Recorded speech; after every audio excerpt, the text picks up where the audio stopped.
Last winter, I learned an expensive lesson about van life.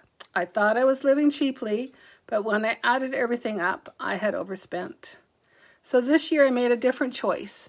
I'm staying at the farmhouse, and today I'm breaking down exactly what I spent, where the money went, and how I'm going to reset my van life budget. Van life is often sold as a super cheap, freedom-filled lifestyle, and it can be, but only if you're honest about your numbers.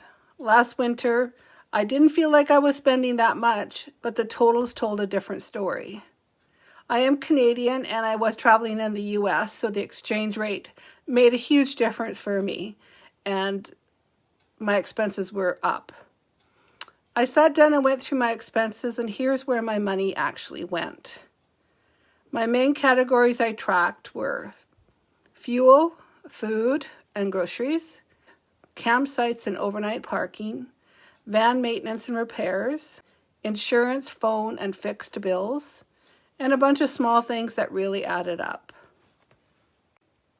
I decided to stay at the family farm for most of 2025, so my expenses were quite a bit lower than 2024 when I was traveling for about 6 months in the US doing long road trips. I wanted to compare between the 2 years just to see what difference I had in staying closer to home. My expenses for gas in 2025 were $2,900. They were $7,400 in the 2024. My food costs were similar, $12,000 in 2025, $13,000 in 2024, which is about $1,000 Canadian a month. And for 6 of those months, I was in the US, so I was paying exchange rate, so of 30 to 40% depending on the time of year. My fixed costs were similar. Van insurance was $1,300. My van maintenance was $1,900. I do an oil change every 6,000 kilometers, and I do a big service when I arrive back in Canada each year. Van payment was $8,400 for the year. I do a $700 monthly payment. I have cat expenses. Lucky came into my life last August, so I spent quite a bit of money on her initially to get her spayed and then get the papers that I needed to cross the border. So 2024 was $1,500. 2025 was only $900. I put money towards the farm every month, so that comes to about $1,700 for the year. My medical expenses were fairly high. They were $5,000 for both 2024 and 2025. The biggest expense was the insurance to cross the border. I needed medical insurance, which was around $2,000. I also have a CPAP machine, and I bought new glasses this past year. So those expenses are fairly high. For traveling costs, booking campsites, state parks, national parks, I spend about $700. I probably stayed at a campground or a campsite maybe once per month on average. I usually boondock, so I saved money on that aspect of it. I have a small bookkeeping business, so expenses for that are around $1,400 a year between the office expenses, subscriptions, etc. I also have a website for sharing my van life.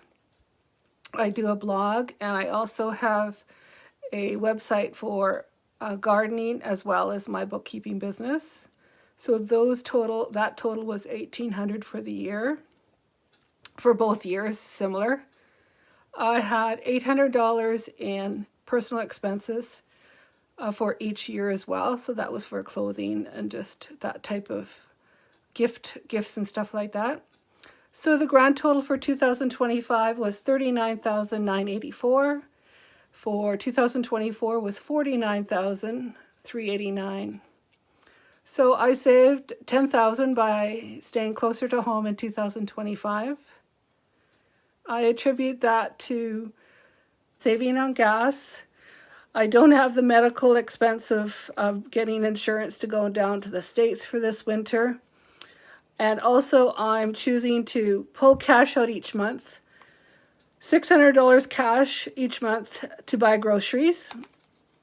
gives me more sort of awareness of my grocery purchase versus just putting it on the credit card and then worrying about the payment afterwards. $3,300 a month that I'm spending. And when I look back at my expenses when I was in an apartment in Vancouver, Canada, my expenses were probably similar, maybe a little bit more, but not considerably. So Vanlife is not necessarily cheaper for me.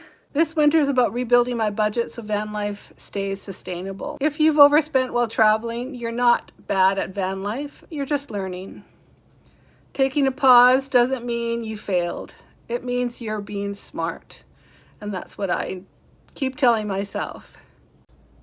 If you want, I can do a deeper breakdown of my monthly budget or show you how exactly I track my expenses. Let me know in the comments, have you ever overspent while traveling? Are you planning a budget reset too? And if you're into honest van life conversations, hit like, subscribe, and I'll see you next time. Bye for now.